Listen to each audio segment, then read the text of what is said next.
we are the founders of Relaxed Theatre Company. I'm Georgina and this is Georgina. And we're just going to talk a little bit about the Relaxed Theatre Company. So the idea first came around, I went to see a relaxed performance of 946 at the Globe, which is done by Knee-High, which is really cool. And there was a talk afterwards and they basically said that although it's a really cool idea and it includes so many people, only 10% of shows are done relaxed, and that's from companies that have a lot of money.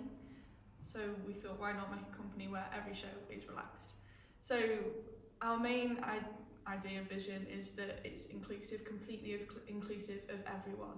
So whilst we are working alongside the Disability Resources Centre as part of the University of Cambridge and also the equivalent at Anglia Ruskin and lots of communities in the city to advertise our show for audience members, but also for cast members and crew members and production members, but also we want everybody to know that relaxed theatre is not a second-rate piece of theatre. It's still a really high-quality performance, same as anything else.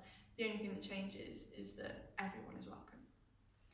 And we carry out these relaxed performances by making a few really minor changes to the setup of the shows. So for example, the house lights, which is just the main lights in the auditorium, are kept on dim the whole time. So if you feel like you need to leave, you can walk out at any point. We keep, as well as these lights, we keep all the stage lights. We don't do anything sudden, so there's no sudden light changes, no flashes of light, and the same with sound, just in case it startles people or it just makes you uncomfortable in any way. Or like, so we don't have loud booms or sudden strobe lights or anything like that. We don't have any sound that starts off stage and comes on, because we think that detracts from performance and it might, again, just confuse some people, make them feel uncomfortable or whatever. We also sell to 50% capacity, so only half the seats are actually sold, which means that if you need a bit of space around you, if you're uncomfortable with someone sat closely on your left or your right or whatever, you can just make that happen. You can find a seat that works for you, which we like. And these changes then carry through to the setup as well. So when people are first buying their tickets, they're made aware that this is a relaxed performance, that they have the freedom to move around or make as much noise as they want, but they must allow that freedom to the people around them as well. And then, as G said, when they're buying their tickets, when you're buying your tickets, you can choose to have some space around you as well.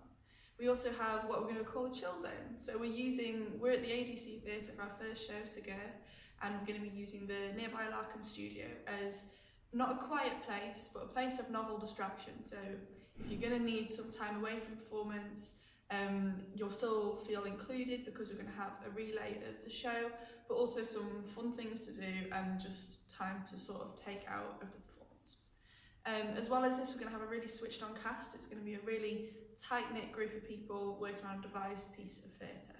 And the focus that's going to be required of these actors is going to be hopefully something else from what they've done before, which will be an exciting thing for us as directors, but also the actors as performers as well.